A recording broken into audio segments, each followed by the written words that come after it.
Hello cadets, this is I, CptAylott, and welcome back to another episode of the Dwarves. Now, last video, had a couple of fights, we won both of them, which was great. Took a while to actually do the fights themselves, because I keep on pausing to do the moves for all three of my characters and then unpausing.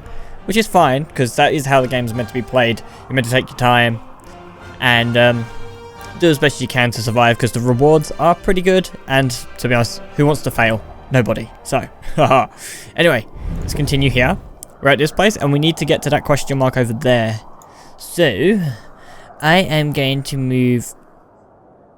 What way do I want to move? I'm going to move this way. You see a camp with a wagon, and two people on the edge of the path. Behind them, Black Saddle towers up above a thick, dark forest, about a half a day's journey away. Wait, you see a camp with a wagon and two people on the edge of the path. Behind them, Black Saddle towers up above a thick. Stay where you are and continue to watch what happens. Go to the humans and speak to them. Let's go speak to them. You don't want to give them a shock, so you address them while you're still a distance away. Hello, friends. Is there any space by your fire? The two traders look up and visibly jump when they see you three dwarves. Ah, hello. Yes, of course.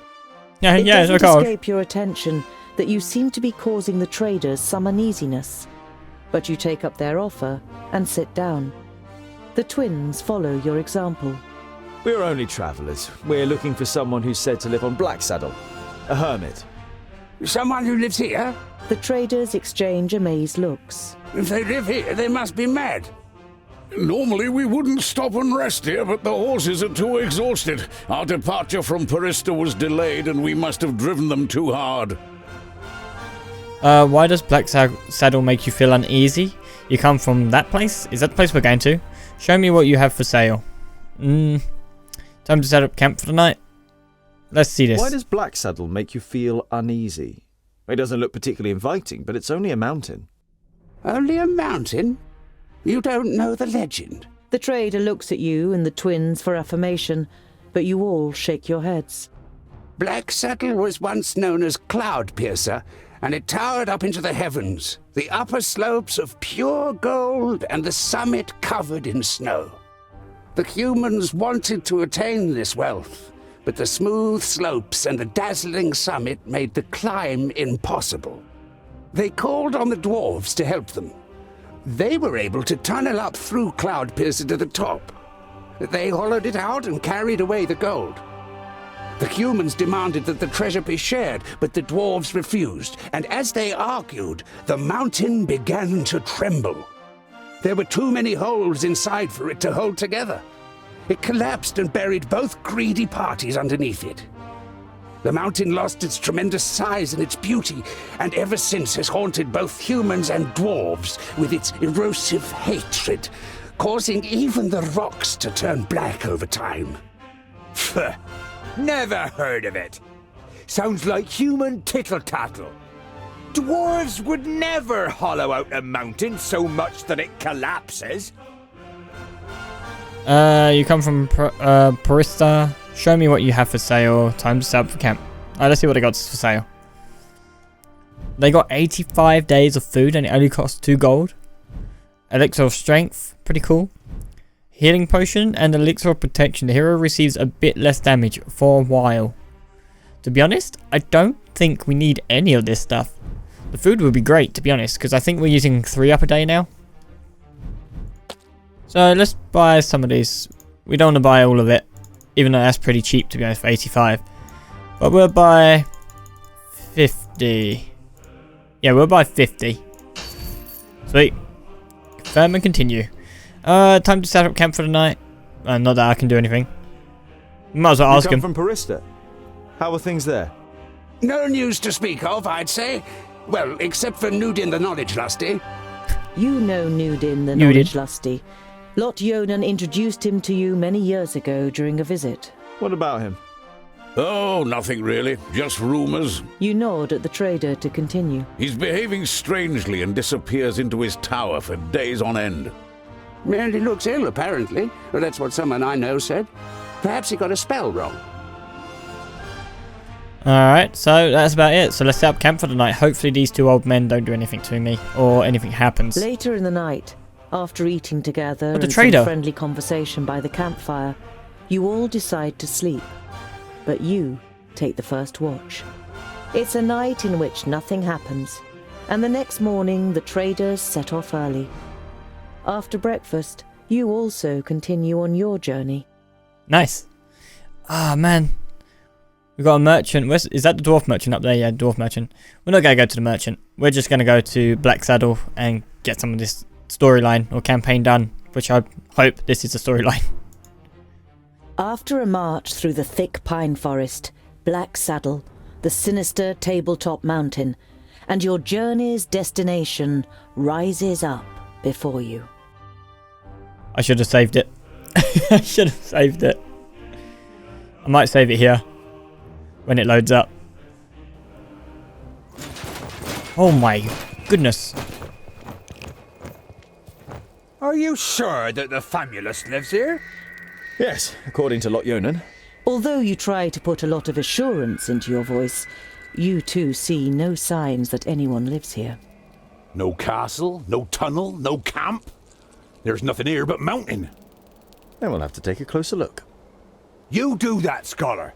We'll be waiting for you here. You Really? think about objecting, but it would just be a waste of breath.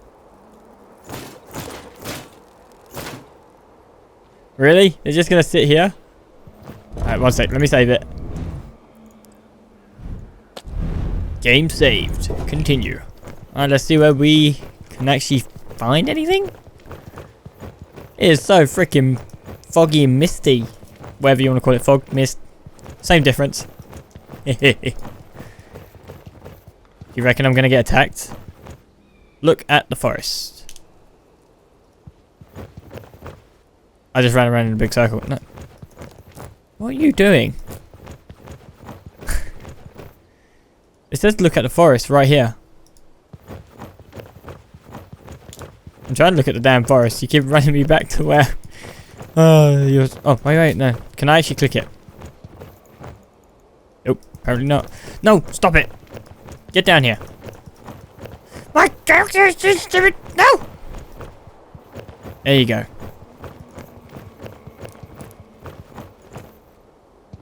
I don't know why it's telling me to look at the forest there. I can't actually do that. It doesn't take me to the forest. Alright, so far there's nothing.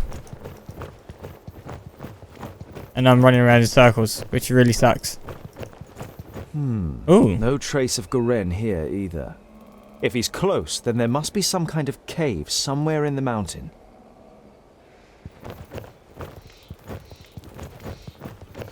So there's some sort of cave. Cave blocked off, maybe? Ooh, there's a crack. I can only climb a little way here. There must be a better way. Really? Ah, An old tree. Looks like it could fall down at any moment. I would say cut it down. Wait, no, don't want that. Journal. Game, no. Maybe I head back and talk to the guys and see what they say. I'm not allowed in there, apparently. I clicked look at the forest. He's just doing what I'm asking him to. Even the dark, there we go. evergreen forest seems Finally. to be afraid of the Black Mountain. Continue on your way? No. Alright, let's get talking. I need one of these guys to chop down. Found anything? A hidden camp? A secret doorway? Gold? Gold? No. Not yet. Found anything? No. No. Nope. Daytime, there we go. Alright, so you got the crack and we got the tree. I kind of want the tree to fall over, pick up the tree, put it towards the crack and open it up maybe? Ah, fell the tree to climb up. There we go.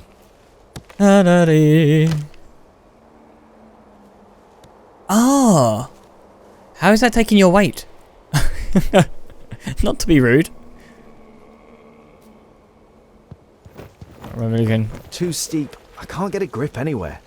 Alright, we might go there then. Oh gosh, are we literally climbing up here?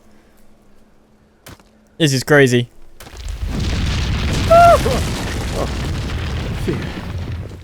That was close.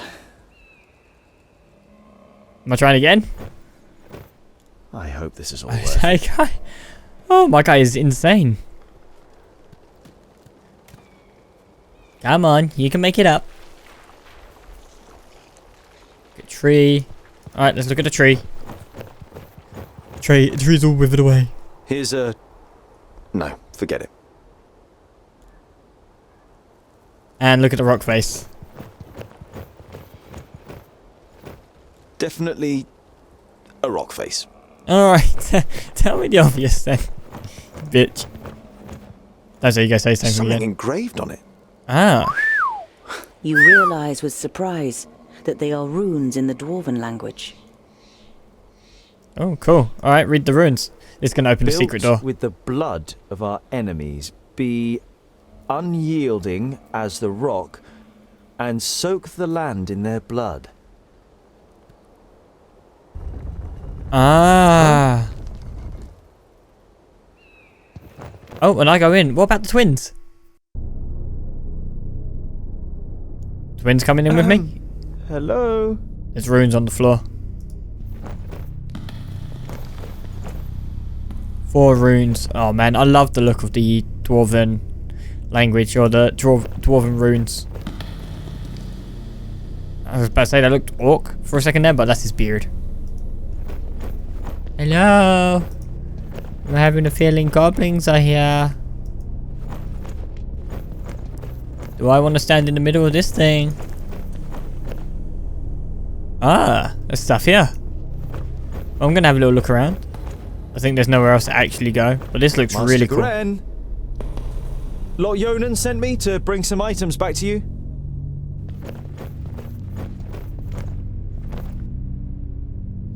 My inquiries are almost at an end. That means I can finally go to be with my sunshine. I have never been to Greenglade, but I think I will like it there. I deposited my most valuable things in the grave of Horengarth before my departure and secured it with magic. The password is... You recognize the following words as rune names, but they're written in the learned language, so you don't know which they are. Greenglade. Oh, great. This journey's been longer than I expected. Alright, take the lamp. I want it. Useful. An eternal flame. I know who taught him that. Awesome. Alright, examine Goran's You see workspace. sketches and notes on the architectural features, statues and wall reliefs. It seems Garen spent a lot of time studying this place. Maybe he's a kind of a dwarf historian, or maybe he's just a treasure hunter. Maybe. Never gonna know, eh? Because he isn't here. We'd ask him ourselves. Oh shit. Hello? Is anyone there? I feel like I should get out of this place quickly. Just have a little look around. Light the brazier. Alright, we're gonna light this place up.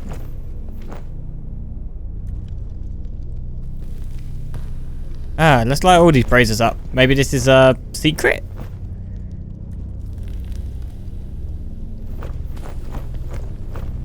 A series of weapons that are all clearly of dwarven origin. The spider webs and rust suggest they have been here for quite a while.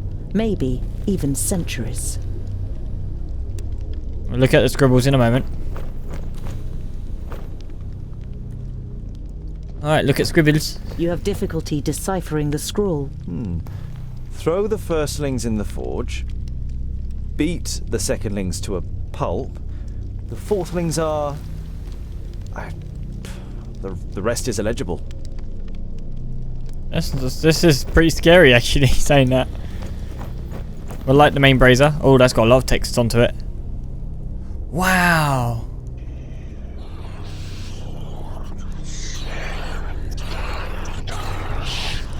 Uh-oh.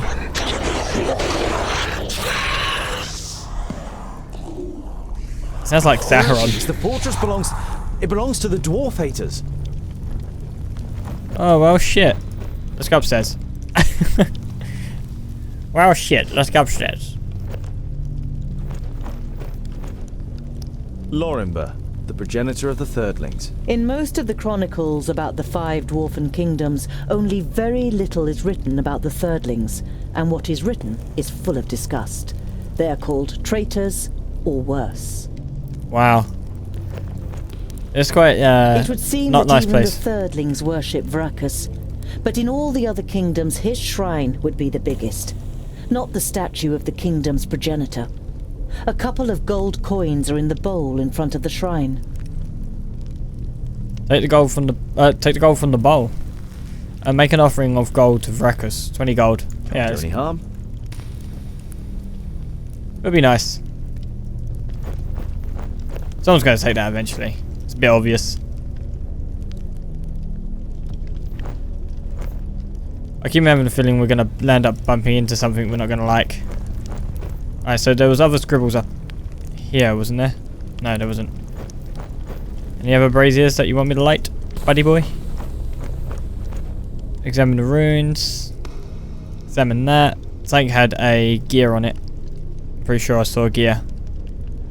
Yep. Light the runes. I'll do that in a moment. Oh, light all the runes. Born of stone, forged in battle. Arise, reborn from the blood of the enemy. You're not sure if you really want to know what was once in this basin. The whole place gives you the feeling that a decent dwarf shouldn't hang around too long. Now, I'm having the feeling that this is a bad idea to actually light all of these runes. Sarcophagus. Perhaps I could open it. Sure. Open it up, boy. I want to see what it has. Ouch. Do I want to light these runes? Try to open it with force. I'd rather not hit it again. The sun. We're going to save it here quickly. Because I'm having a feeling that this is going to become bad. A rune. Clearly magical. That's one.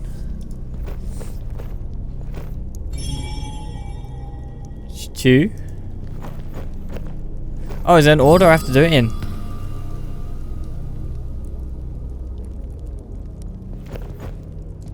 I believe there's an order. Yeah, there is. Alright, let's see if I can get this order. Yes, I was right.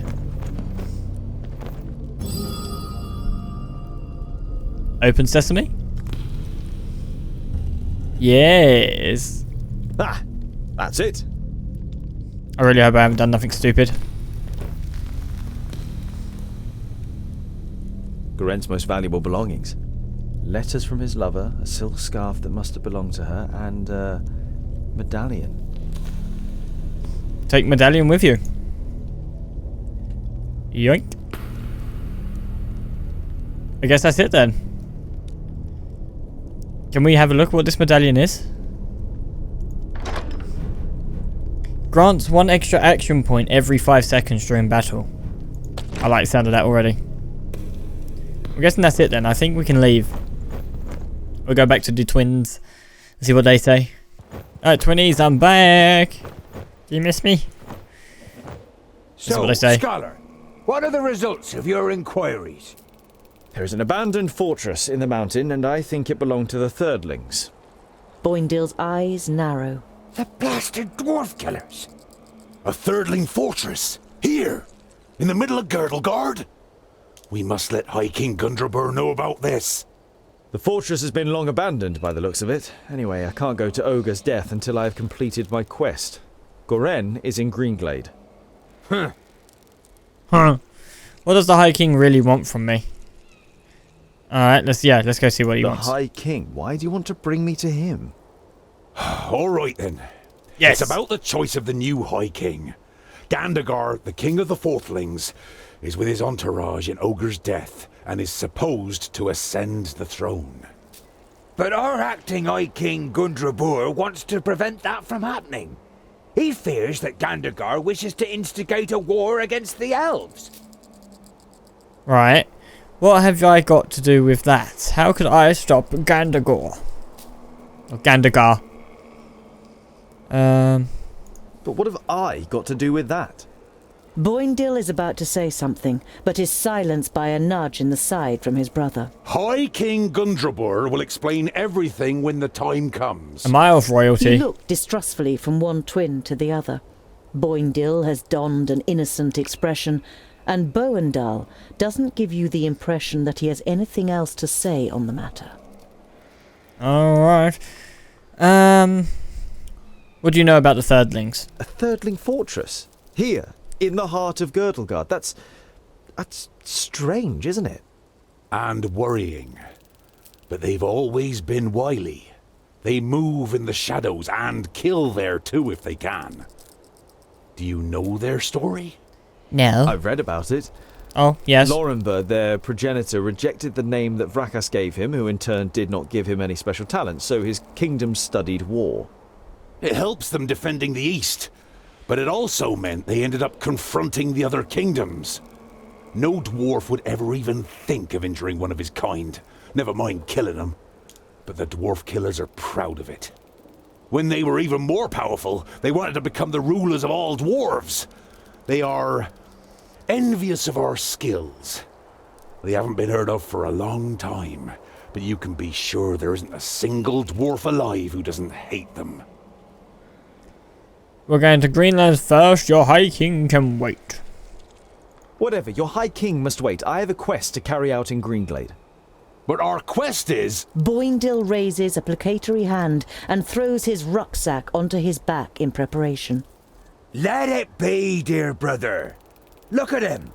He has made his decision, and you will not be able to change his stubborn dwarven mind. You can't help but smile. Alright, so, oh my god. Oh my goodness, we gotta go all the way up there. Holy shite. Alright, we might go to Steepleton as well, because of obviously they did have a fight, but I don't think they lost, because the orcs moved on. There's orcs still at Clamstead as well, which is a bit strange. And obviously I don't want to head all the way back, I want to progress into the game. By the evening campfire, Boindil rummages around in his rucksack and pulls out a cheese wrapped in a cloth. He sticks a fist-sized piece on a spit and grills it on the fire. There's nothing better than grilled cheese at the end of a long day. The smell it gives off makes you hold your breath. Oh, it smells like my socks after weeks of marching in my boots. Oh, picky, are you? Hardly surprising, considering you were brought up by humans. It's ruined your taste. Boindil holds the stinky cheese at the end of the stick under your nose. Eat, and stop complaining. You pull the warm piece of cheese from the stick. It tastes dreadful. Your fingers will smell of it for the next few days, and probably your mouth will too. Disgusting. Absolutely disgusting. Alright, let's go to Steepleton and see what they have to say. There are dead orcs lying in the defensive trenches and strewn over the meadows in front of the city. Some of the locals are busy throwing the bodies on pyres, while others repair the minor damage done to the city wall. Enter Steepleton? Yeah, you enter the city and the garrison at its centre without being spoken to.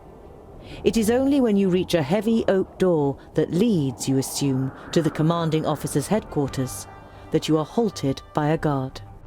Dwarves, eh? Seems we aren't to be spared anything these days. What do you want? You've had dealings with the orcs too?